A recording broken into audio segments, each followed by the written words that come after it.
Welcome back to the Ranch It Up Radio Show, the most information packed into a 30-minute program that you can find. It's your All Things Ranching newscast, and so glad to be hanging out with you all. Questions, comments, concerns, criticisms, rants, it doesn't matter. Give us a call or text. That number is 707-RANCH-20. That's 707-726-2420. Our email is ranchitupshow@gmail.com and prowling around social media at Ranch It Up Show. We take great pride in bringing you the latest news, information, ideas, strategies, and management tips each and every week. But there comes a time when you get the opportunity to share the memory and the legacy of those who were so influential in helping guide and shape the cattle industry of what and where it is today. Callie Thomas Kindred, the daughter of Troy and V.B. Thomas, joins us today to share a little bit more about an icon in the cattle business and the opportunity to acquire genetics from the legendary Thomas Ranch, known for superior Angus, Charolais, Red Angus, and Simmental cattle. Hey, Callie, thanks for joining us. You are super busy getting ready for the mature dispersal and cow herd reduction sale, and we'll get into that in just a little bit. And I'm going to start like this. If you are involved in the seed stock business, exhibiting or showing, just plain old the cattle business in general, any capacity, you have heard of Troy Thomas. Now, tragically, your dad passed away a few months ago in August. Now, to say that your dad had a passion for success is an understatement. Now, not his own success, but the success of others around him, especially the young people, the next generation.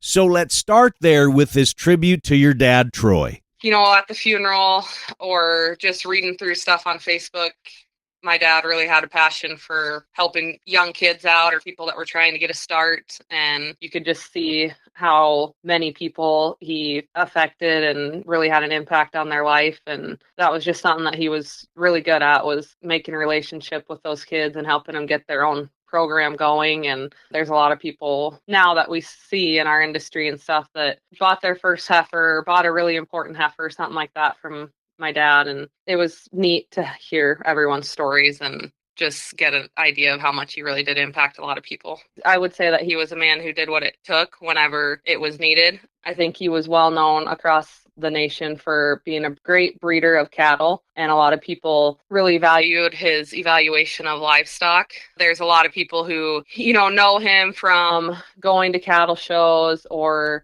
evaluating at cattle shows. I think what he would have instilled into me and my family and all the crew that would go with us to those events and help make it happen was, it really wasn't about the cattle show. It was about being there to promote your program, being there to represent and show people what you had, and just making connections and relationships with people. And I hope that he will just be remembered for the impact that he made on so many people, the way that he treated people and really cared about having relationships with them and trying to help in whatever ways he could.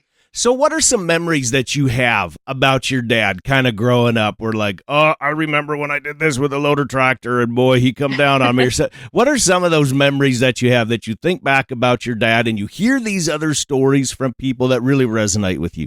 We sent our catalog to print, and it should be up online anytime now. This is the first story that comes to mind because at the end of the catalog, we're selling a bunch of embryos. I had kind of forgotten about this memory, but when Firewater Stam went to Denver, we took her there and she won as a pair.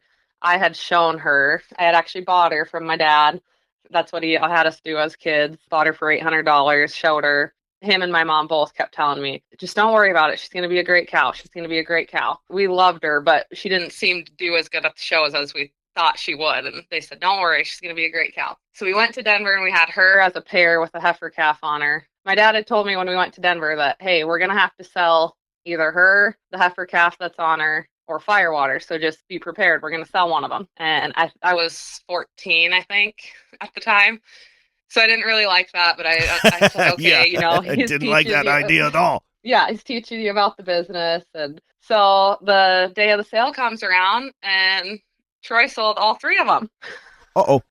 And I was so mad, and he kept telling me it's going to be okay. We're going to, we're still obviously involved in Firewater and it's going to be good. And as a kid, you maybe don't fully understand, but it came all full circle. Firewater became a huge part of our story and a lot of things like that. I mean, that's kind of how he raised us growing up. Me and my sister probably never got the most expensive heifers or anything like that. We kind of got the ones that were left to show and the ones that we thought were going to make great cows and go into production and do something. I just always remember that about my dad, and whether it was showing or on the horse side of things or whatever, he always made sure that we had the best mentors. And whether it was the people that worked for us or where he sent us off to get some help, or he'd send us, later on, he sent me to work for like Travis Pembroke and some people like that. And he just always made sure that we had really good people to look up to and learn from. And I think that was very beneficial to us growing up.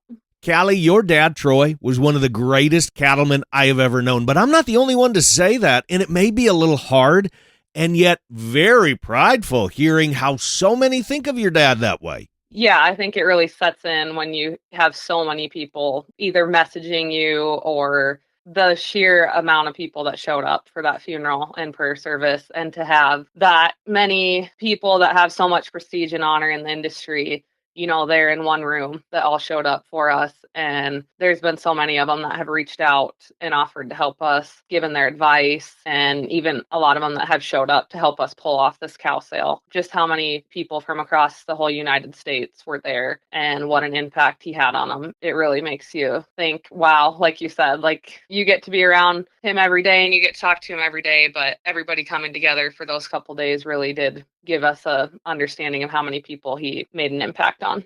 Now let's talk about this cow sale and set the record straight, because there was all sorts of speculation.